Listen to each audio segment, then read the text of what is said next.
Topping the news this half an hour, the bitter battle over tax reform. Joining me right now in a First on Fox Business interview is Treasury Secretary Steven Mnuchin. And Secretary, it's good to see you. Great, Maria. It's good to see you. Thank you so much for joining us this morning. I want to get to why you're here in a moment, but first we got to talk about tax reform and what's going on. Where does the tax bill stand now, Mr. Secretary? Well, we're very excited with the progress on tax reform. As you know, this is something we've been working on since the beginning of the year.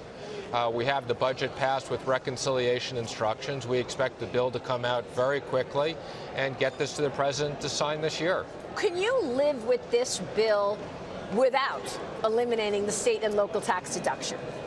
I think the two most important issues that the president is focused on is the 20% corporate rate to make our business competitive and a middle-income tax cut. That's what's driving this, and that's what we're going to be focused on. So, in other words, you want to make sure to eliminate that deduction because that deduction hits middle class, doesn't it? Well, Maria, fundamentally, as I've said before, we think it's the right thing to get the federal government out of subsidizing the states. Having said that, the priority for the president is the middle-income tax cut, and we want to make sure whatever we end up with, there's a real tax cut there, and that we don't have middle-income people paying higher taxes because of the way we've changed the system. So hypothetically speaking, you could actually put a cap in place, whereas if you make, I don't know, $300,000 or $400,000 or below, you can actually deduct it. But if you make anywhere above that number, you won't be able to deduct it. I'm not going to get into the hypothetical. I'm trying to write the bill here. What I will say, thank you for helping. Okay, sure. What I will say is this is being discussed real time in both committees. At Treasury, we're working with the committees. We're running lots of numbers. We're going to make sure whatever we do can be paid for, and we're going to make sure this gets passed. So I'm confident we'll have this in the next week or two. Okay, so we will be watching when that sort of bill is written and what happens next.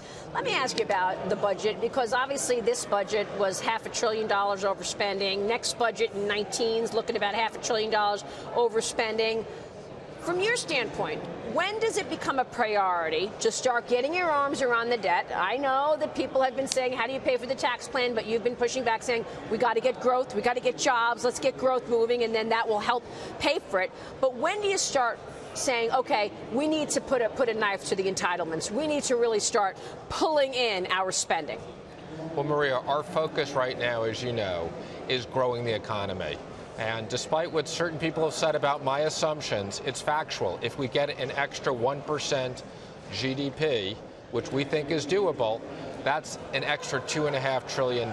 So it's a lot of money, and in that scenario, we'll pay down the debt. And that's what we're focused on, growing the economy. That's the number one thing we need to do right now. All right, so 1% in moving GDP equals $2.5 trillion. That's a big number in terms of revenue. It is a huge number. And I know that the president has been talking about that. Meanwhile, you got the Dems pushing back, right? I mean, this morning, Senate Minority Leader Chuck Schumer is waging a war of words against you. I don't know if you've seen what he said. I did. I was kind of shocked that he'd be saying that about me or about any Secretary of the Treasury, and I restrained myself. And look, it's factual. If we get the growth, it'll pay down the debt. So we can debate whether we'll get the growth or not, but I was quite surprised at his comments. So I'm reading it right here. He's told Politico, I don't know if the man's deliberately lying, but it seems so. His statements are outlandish, and he seems just to want to, I don't know if I'm allowed to use this word, I think I am, suck up to Trump.